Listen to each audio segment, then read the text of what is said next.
Allah ilmu sedikit kepada manusia. Nah ini justru untuk membuktikan bahwa orang itu bisa dibangkitkan yang baru. Ya, teknologi cloning itu kan mengambil satu contoh contoh DNA, ya kan? Ya terutama sel dari makhluk hidup tertentu, entah itu binatang, terutama yang sudah sering dipakai percobaan kan binatang ya. Lalu kemudian ditumbuhkan lagi untuk melakukan rekayasa, tetap saja membutuhkan apa? Ya tetap saja membutuhkan sel dari binatang yang akan di cloning. Jadi teknologi cloning itu hanya bisa terjadi kalau ada makhluk yang di cloning gitu. Benar-benar tidak ada yang kemudian kholqin jadid itu tidak ada. Makhluk yang benar-benar baru dari tidak ada itu tidak ada. Jadi teknologi cloning itu ya kayak kita fotokopi lah. Fotokopi atau sekarang foto berwarna lah. Jadi ada foto yang difotokopi. Lah kalau nggak ada objek yang difotokopi mau jadi apa ya, nggak ada apa-apa. Nah sementara Allah itu menumbuhkan sesuatu yang sama sekali baru kok. Dari tidak ada menjadi ada. Gitu. Jadi dari tidak ada menjadi ada. Makanya dalam Al-Quran itu satu di antara logika yang disodorkan Allah. Allah itu hebatnya begitu ya. Maha Rahman Rahimnya itu, maha sabar lah istilahnya. Manusia itu kan tidak mau menerima konsep akhirat, tidak mau menerima konsep hidup setelah mati karena mereka nggak merasa bahwa ini sampaikan ya. Aidza kunna turoban. Masa kalau kami ini jadi debu kan? Kalau sampean di baik sampean yang caranya penguburannya dengan dikubur, nanti lama-lama lah ya jadi apa? Jadi debu toh, jadi tanah. Sementara yang sampean cara penguburannya dengan dikremasi atau dibakar, ya tetap jadi debu. Lah logika mereka, masa jadi debu nanti hidup gini bagus gini lagi. Aidza kunna turaban aina, kan itu. Aidza kunna turaban aina la fi khalqin jadid. Masa kami sudah jadi debu lalu dibangkitkan jadi makhluk yang sama sekali baru. Gimana? 1.500 tahun yang lalu, 2.000 tahun, 3.000 tahun yang lalu, bahkan sejak nabi-nabi sebelumnya, Nabi Nuh mungkin 10.000 atau 20.000 tahun yang lalu, Allah a'lam. Itu loh sudah terjadi penentangan juga, dengan logika yang dipakai juga sama. Masa kami akan hidup lagi, tidak masuk akal lah Nuh, gitu Nabi Nuh digituin. Nabi Idris juga dibegituin oleh umatnya. Artinya premis mayor minor dari logika yang dipakai manusia untuk menentang konsep keakhiratan, konsep hidup setelah mati, itu bukan sesuatu yang baru atau novelty yang baru, enggak.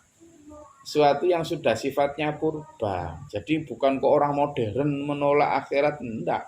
Anda bukan modern kalau dari sisi itu. Itu loh. Sesuatu yang bahkan, nah, tetapi Allah itu maha sabar ya. Allah menyodorkan logika juga kepada manusia. Loh, kalau kamu loh ya, enggak percaya bahwa dengan kamu sudah menjadi debu, sudah menjadi tanah, akan dibangkitkan lagi. Apa susahnya kamu mempercayai sesuatu yang ada nanti akan diadakan lagi dibanding dengan kamu dulu tidak ada lalu menjadi ada. Maksudnya ngerti ya? Sama tadi kan tak bilang teknologi cloning sekarang manusia ini itu kan mengambil sel telur atau sel hidup dari makhluk hidup tertentu untuk kemudian dilakukan rekayasa genetika sehingga kemudian tumbuh apa? Makhluk baru, makhluk lagi, persis seperti makhluk yang di cloning, ya kan? Itu pun tumbuhnya si makhluk yang di cloning ini ya tumbuh harus di rahimnya siapa? Makhluk hidup juga, nggak bisa dia hidup di dalam mesin kemudian tumbuh, nggak bisa. Tetap saja dia harus hidup di makhluk yang hidup, tumbuh dan berkembangnya, tumbangnya itu. Nggak bisa. Jadi baik teknologi kayak misalnya katanya bayi tabung sekalipun ya, bayi tabung itu. Bukan kok kemudian tumbuhnya si bayi dari benih zigot itu kemudian tumbuhnya di tabung terus membesar, dilihat enggak ada. Diambil sel spermatozoa dari laki-laki, kemudian diambil juga indung telur dari perempuan atau ovarium itu. Kemudian memang dibantu proses zigotnya itu di dalam tabung. Tabung ya, tabung atau mesin lah. Setelah terjadi zigot, kemudian ketika dia sudah menjadi benih, bukan benih ya, masih telur itu, dimasukkan lagi ke dalam rahim ibu. Karena belum ada satu mesin paling canggih di dunia pun yang bisa meniru rahim seorang ibu. Makanya nanti disebutkan di sini nanti, ya. Jadi maka Allah menyatakan wa in ta'jab fa'ajabun qauluhum idza kunna turaban a inna la fi khalqin jadid.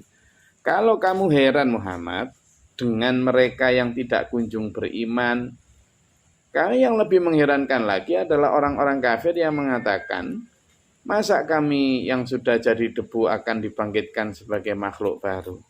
Ulaikal ladzina kafaru bi rabbihim, mereka itu ya Muhammad ya, kata Allah. Orang yang memang sejak awal sudah ingkar terhadap Allah, tidak mau percaya. Jadi apapun yang datang dari Allah ya tidak dipercaya.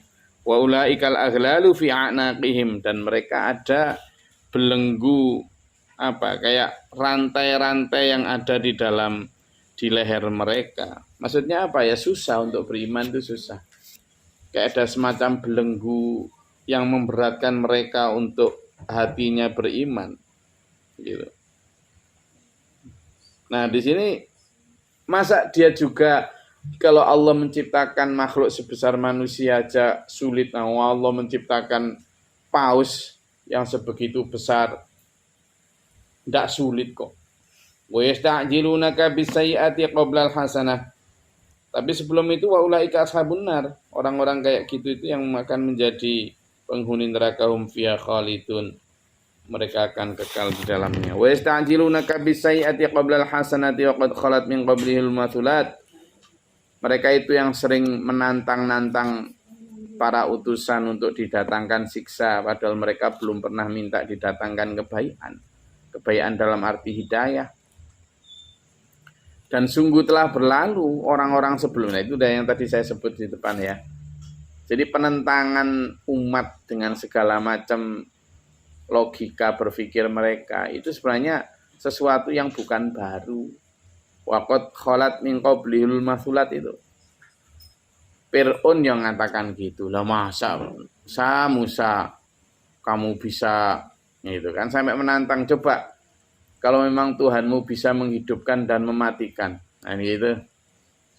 Mana coba? Aku pun bisa kok menghidupkan, mematikan, kan gitu si Fir'aun, si Namrud itu. Lalu si Namrud kan kemudian ngambil 2 tahanan. Diambil, satunya dibunuh, cerot, mati. Satunya dibiarkan hidup. Loh, aku bisa mematikan, lalu aku bisa membiarkan hidup gitu. Berarti aku tuh Tuhan gitu. Sama Nabi Ibrahim ditantang, oke, kalau kamu bisa menghidupkan, mematikan, sekarang Tuhanku bisa mendatangkan matahari bangkit dari timur, lalu kemudian tenggelam di barat. Sekarang coba kamu balikkan tuh matahari dari timur, dari barat tenggelam di barat, di timur. Meneng cangkeme Namrud. Ya kan? Diam dia. Nah dipakai logika juga oleh Nabi Ibrahim. Tapi logika yang dipakai itu dipakai untuk membenarkan apa? Ayat, membenarkan firman gitu loh. Jadi yang keliru dari umat sekarang ini, ada ini yang lagi viral itu kan. Yang lagi viral, konon dia adalah salah satu cucu pendiri organisasi Islam terbesar di negeri ini.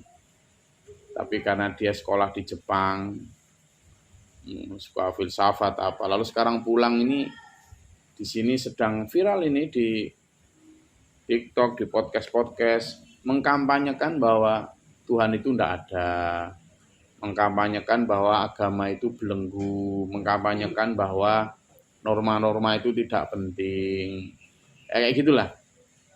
Lalu ketika dia bilang kamu itu nggak baca Quran, loh saya hafal Quran. Jadi dia umur 7 tahun udah hafal Quran.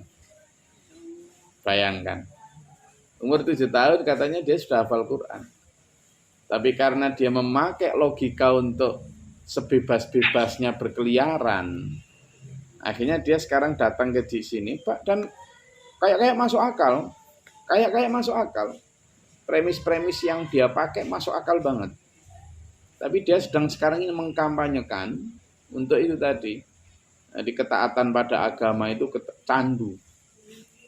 Lalu dia bilang bahwa Allah itu, begitulah arahnya itu, Tuhan itu nggak perlu ada, kita itu cukup dengan kekuatan kita, bla bla bla kayak gitulah. Nanti arahnya juga gitu, akhirat itu sesuatu ilusi kayak gitu. Dan banyak pengikutnya. Pengikutnya banyak, dan pengikutnya juga dari kalangan muslim juga, yang merasa bahwa itu adalah pemikiran alternatif. Waduh, sejak dulu setan memberikan alternatif, jadi bukan kok pemikiran alternatif itu lalu semuanya bersifat progresif, maju, enggak gitu mas. Jangan hanya karena dia lulusan luar negeri lalu pasti pemikirannya itu terbuka, baik. Terbuka terhadap apa? Kalau terbuka terhadap pengaruh setan ya jelek. Bukan kok kemudian kita itu anti daya kritis, bukan. Daya kritis kalau asupan sumbernya itu diberikan setan, ya nggak usah diterima. Gitu loh. Daya kritis kalau dipakai untuk kayak Nabi Ibrahim, ketika melihat orang di umatnya waktu itu, kaumnya menyembah berhala, daya kritis yang dipakai adalah lulu setan. Sampean nyembah berhala, coba toh minta berhala itu kamu diberi ini diberi itu, bisa enggak? Loh, lah kalau dia saja terus gitu, terus dia pukul semua patung-patung itu hancur. Setelah itu umatnya menuduh, siapa ini? Oh Ibrahim yang kemarin seling olok-olok, ditanyain. Bener Him, kamu yang mukul berhala-berhala ini. Loh kok tanya saya? Coba tanya berhala yang paling gede itu, palunya ada di tangannya itu. Kan memang Nabi Ibrahim sengaja begitu, dipukul yang kecil-kecil, terus palunya ditaruh yang gede itu. Coba tanya sama berhala yang gede itu. Kata mereka, lo gimana masa berhala disuruh ngomong? Ya nggak mungkin, berhala nggak bisa apa-apa. Lah kan gitu.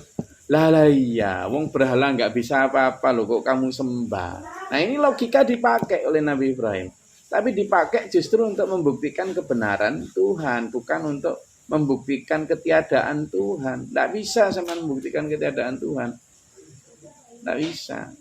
Nah logikanya itu yang dimaksud Allah la'allakum taqilun, la'allakum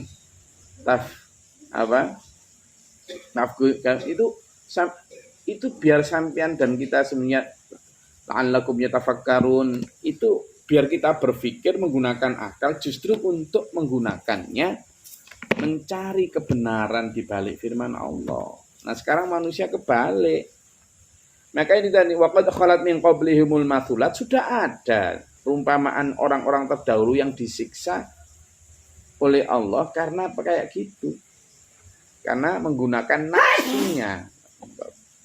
Jadi logikanya itu disetir nafsu. Logika yang baik, daya kritis yang baik itu jika disetir oleh hidayah. Bukan nafsu. Kalau dipakai nafsu ya akhirnya jadi kayak gini nih manusia. Ngapain sih kita disuruh bertutup aurat? Ini tubuhku sendiri. Oh gaya nih. Akhirnya dia telanjang. Ngapain sih laki-laki kok boleh buka dada, nggak pakai baju? Lah kita perempuan kok harus pakai BH baju? Kenapa? Akhirnya dia kemana-mana nggak pakai baju. Kan norma itu sudah dilanggar oleh logika dia. Memang benar secara premisnya kan. Kenapa yang ini boleh, kenapa kami nggak boleh? Kan kayak nggak adil. Padahal keadilan itu tidak harus selalu sama. Yang satunya suka gimbal tempe, satunya suka apa? Iwak lele. Lalu terus diberi iwak lele dua-duanya, ya nggak adil. Justru adil itu diberikan sesuai porsinya. Tapi tadi logika sering dipakai untuk membantah kebenaran. Nah, kebebasan yang sekarang manusia cari itu menujunya kemana? Ya, menuju ketidakpastian. Wong nafsu dan kepentingan itu tidak akan ada batasnya. Dan Allah yang paling tahu itu loh ya. Wa inna rabbaka ladzu maghfiratil linnasi ala dzulmihim, dan sungguh Tuhanmu itu sangat memiliki ampunan terhadap orang-orang yang berbuat dolim. Nah ini dulur juga harus kita petik pelajaran betapa kita harus menjadi pemaaf ya, pemaaf. Makanya dalam surat Ali Imran ayat 134 itu satu di antara ciri orang beriman itu wal afina anin nas, dan memberi maaf kepada orang yang bersalah. Mas Wahyu dan semua dulur, memberi maaf itu tidak harus menunggu orang meminta maaf. Dalam ayat 134 Ali Imran itu sifatnya aktif, aktif memberi, bukan reaktif. Ketika orang minta maaf baru diberi. Jadi kita sudah memaafkan sebelum mereka minta maaf. Itu hebatnya Islam. Tapi di mata Allah, kalau Allah itu punya banyak ampunan, mintalah ampun kepada Allah. Gitu ya. Mintalah ampun kepada Allah. Lah gimana Gus kalau dia tidak minta maaf, dia tetap punya dosa loh. Jadi misalnya manusia sampean memang hatinya memaafkan, sampean dapat pahala. Tapi gimana dia? Dia dapat dosa masihan sebelum dia minta maaf. Jadi caratannya beda. Sampean sudah memaafkan sebelum dia minta maaf, itu sampean dapat pahala. Tapi apakah dosanya si orang itu hilang? Enggak. Sebelum dia minta maaf. Gitu. Dia harus minta maaf dulu. Memang aturannya begitu.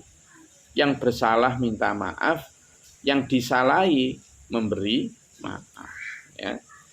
Allah pun demikian. Allah banyak, luas sekali maghfirahnya. Makanya kita sedolim apapun, ayo minta maaf. Jangan putus asa. Kemarin kita belajar dari Nabi Yakub, wala tayasu fi rauhillah mir rauhillah. Janganlah kamu berputus asa dari apa? Rahmat Allah, mir rahmatillah mir rauhillah. Maka kita juga melihat dulur-dulur kita yang sedolim apapun, ojo dilokno rek. Jangan, tapi abot ya, abot. Tidak membenci mereka itu susah. Apalagi ketika kita sudah memberikan banyak kebaikan kepada mereka, terus mereka karena tidak cocok sama kita dalam 1-2 hal, lalu kemudian ngocor, ngelok-ngelok kita, mencari-cari kesalahan kita, gitu. Kadang hati, dasar manusia bajul buntung, kan kadang gitu ya, keluarnya ini binatang tok munculnya itu. Nah kita dilarang untuk itu, kita belajar, angel memang bajul, tapi ya belajar, saya juga belajar. Kadang ya misalnya ada wali santri, yang santrinya ya sudah kita rawat, sudah kita, ya semualah kita berikan mulai dari pendidikan, akomodasi, konsumsi apalah. Kemudian anak santri, si santri ini misalnya pulang tanpa pamit, orang tuanya juga tidak pakai terima kasih, tidak apa. Terus lalu entah karena cerita tidak cocokan, lalu ngolok-ngolok kita, gitu. Hati kita kan kadang itu terbesit kepengin ndokno elek barang lah. Ya kan? Namanya air susu dibalas air cuka, bukan hanya air tuba, air keras. Nah, gitu kan kadang kepengin balas ya, tapi ya kata Allah di situ ahsin kama ahsanallahu ilaika, dalam surat Al-Qasas itu kamu berbuat baiklah seperti gitu kan Allah berbuat baik padamu. Lah kita ini loh tidak berbuat baik sama Allah seringkali. Dikasih udara gratis, dikasih matahari gratis, dikasih semua gratis, tapi kita kadang balas budinya kepada Allah tidak sebaik Allah kepada kita. Padahal perintahnya itu berbuat baiklah kepada sesamamu sebagaimana Allah berbuat baik kepadamu. Nah ini yang kadang harus banyak belajar, saya juga termasuk ya. Wa inna rabbaka lasyadidul iqab, sungguh Tuhanmu maha sangat keras siksanya. Innama anta mungdhir wa likulli qaumin had. Muhammad, jangan terlalu sedih dengan penentangan mereka. Kamu hanyalah seorang pemberi peringatan. Meskipun ditantang-tantang mereka, wa yaqulul ladzina kafaru laula unzila alaihi ayatun min rabbih. Dan sungguh ketika mereka berkata, orang-orang kafir itu, kenapa enggak ada mukjizat aja sama Muhammad itu?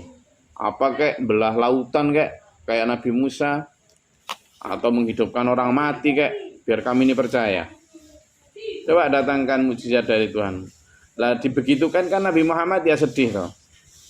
Nabi Muhammad itu kan enggak sombong kayak orang-orang sekarang. Wah, saya bisa meskipun saya di sini tapi sebenarnya saya sholat di Mekah. Kan ada gitu tuh orang-orang sekarang. Wah, saya bisa terbang di atas air. Nabi Muhammad itu enggak jumawa kayak gitu, enggak sombong kayak gitu. Enggak pernah, oke. Gitu misalnya ditantang orang kafir, datangkan mukjizat, langsung gunung Uhud dibelah. Ciat, dewor. Meledak semua. Kan gitu ada sekarang itu yang dia adalah Gus yang sangat sakti. Apa rambutnya aja bisa memecah batu. Ini apa tuh ya. Nabi Muhammad ditantang kayak gini nih, coba datangkan mukjizat. Ya Nabi Muhammad kan memang hamba Allah yang sangat patut tunduk sama Allah. Kan wama yantiqu illa ya kan, yantiqu nafsu, dan tidak ada satupun yang berasal dari nafsu itu. Illa wahyu yuha. Kecuali wahyu dari Allah. Tidak ada yang min hawa, itu tidak ada. Kecuali dari Allah gitu. Sehingga Nabi Muhammad bukan langsung ngambil tongkat, cuer, bisa datangkan tiba-tiba ada ayam. Nah, ada gitu. Maka ketika ditantang begitu, sedih, kata Allah, innama anta mungdirun. Sudahlah Muhammad, kamu hanyalah seorang pemberi peringatan. Walikulli qaumin had, dan setiap umat memang memiliki hak untuk punya pemberi peringatan. Nah, sehingga kita pun ya, misalnya di masa 1500 tahun yang lalu, umat ini didatangi oleh Nabi Muhammad SAW, sebelumnya ada Nabi Isa, sebelumnya ada Nabi Musa, kaum ini punya Nabi ini, Nabi itu. Kita nabinya adalah Nabi Muhammad SAW. Dan meskipun kita tidak ditunggu oleh Rasulullah Muhammad SAW, kita diberi janji juga sebagai ada seorang hadin. Apa? Ulama warasatul anbiya, mujaddid, sebagai penerus Nabi yang juga berfungsi sebagai hadin. Walaupun di ayat lain disebutkan walikuli umatir rasul, setiap umat itu ada utusan mesti. Utusan untuk apa? Ya memperbarui umat dalam urusan agama. Yang itu disampaikan oleh Rasulullah Muhammad SAW bahwa Bismillahirrahmanirrahim, yub'atsu ala kulli ra'sin mi'atin sanatin may yujaddidu li hadhil ummati amradiniha.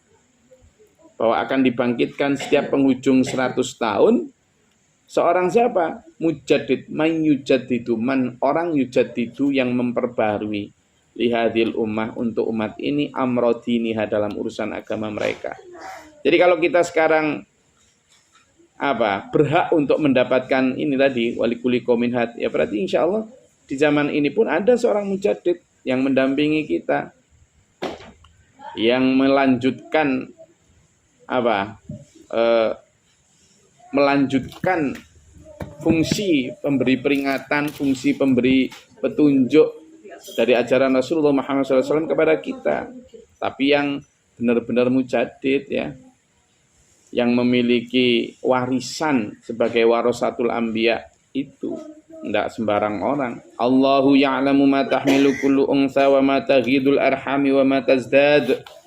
Allah lah yang tahu, maha tahu apa yang ada di dalam rahim ibu, apa yang kurang dalam rahimnya, apa yang bertambah. Jadi itu dalam ayat lain disebutkan a'udzubillahi minasyaitonirrajim, walladzi yusawwirukum fil arhami kaifa yasha. Dialah Allah yang mencetak, menggambar, merakit, memahat, yusawwirukum ini dalam rahim ibu bagaimana yasha'u, dia kehendaki. Apakah hidungnya mancung, kulitnya dicat hitam. Jadi zaman kalau kulitnya dicat coklat kayak saya, ndak usah di glowing-glowingkan, diputih-putihkan, mau ngapain? Itu loh kemarin ada riset, orang yang sering pakai skincare apa itu, biar tambah putih itu, ternyata menipiskan pigmen kulitnya tuh. Sehingga dia sangat rentan terhadap penyakit ternyata. Kan memang digosok gitu terus kan, kayak dikeruk gitu kan. Akhirnya tipis tuh, kayak diamplas tuh. Akhirnya memang kelihatan sekilas gitu, tapi kalau lagi nggak pakai itu, dia sangat rentan terhadap penyakit. Gitu loh, maka sampean dan saya sudahlah, kalau dikasih Allah apa yang kurang apa nggak usah ditambah kurangi. Kalau sekedar sabunan bedaan nggak apa-apalah, biar tampak nggak pucet gitu aja. Itu ya. Hidungnya juga gitu Mas Wahyu, sama hidungnya segitu aja, wong orang Dolopo juga segitu ya.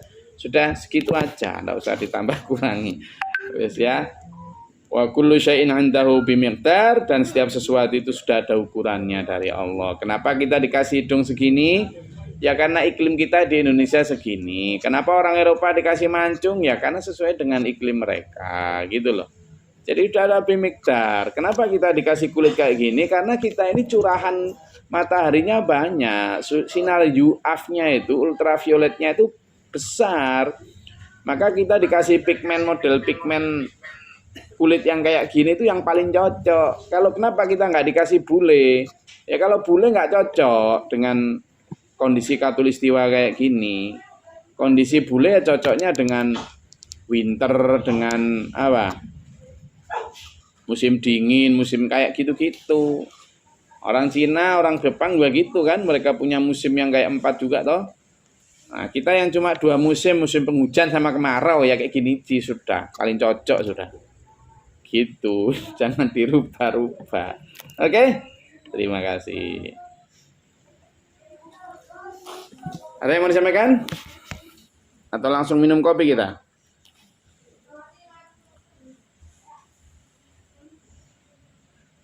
Oke, karena sudah pada ngeliar, saking enaknya dengar cerita, ya kita akhiri wes. Apalagi sudah ada kopi, teh, ketan di depannya. Ada yang sudah ada ketan sambil kelapa maut-maut gitu di depannya, ada ini. Pisang rebus, Bud. Pisang rebus balik. Waduh, balikku ini kok. Rebus bagus, rebus. Kalau jam segini bagus lah pisang rebus itu. Bagus. Saya kalau pisang rebus itu jadi inget Bu Sayu itu. Iya, kalau suka bawain pisang rebus. Apa? Ketip. Pisang ketip. Iya Mbak Dwi. Pisang ketip, Gus. Pisang ketip ya. Enak itu, enak sehat juga itu jam segini makan. Alhamdulillah, sehat semua dulur ya. Ya, ayo kita jaga kesehatan karena itu yang paling mahal dari kita. Dan terutama kesehatan jasmani juga kesehatan rohani. Jangan hanya rohani aja, jangan jasmani aja, rohani juga. Olahraga jasmani, jalan-jalan nanti 30 menit. Olahraga rohani, wiritan 30 menit juga. Lo gitu loh. Ya. Saya rasa itu kajian kita pada pagi hari ini. Semoga berkah alhamdulillah. Dulu diberikan juga rahmat Allah dalam bimbingannya, dalam siratal mustaqim. Amin. Allahumma shalli wa sallim barik ala Allahumma fir lil mu'minin wal mu'minat wal muslimat wal ahya'i minhum astaghfirullahaladzim. Allahumma hdina fi man hadayt wa hafina fi nafait wa tawallana fi man tawallait wa barik lana fi ma atayt wa qina syarra ma qadait fa innaka taqdi wa la yuqda alaika. Tabarak Rabbana ta'ala lakal hamdu lama qadaita astaghfiruka wa atubu ilaik. Allahumma da'fana al-bala wal wafa qadal hastina wa najina fi syaitan ja'alka faraqani. Rabbana wa la tajalna fil qawmi dhalimin anfa'na. Rabbana ma nafaktubna ma syahidin. Rabbana la tuzigh qulubana ba'da idh hadaytana wa hab lana.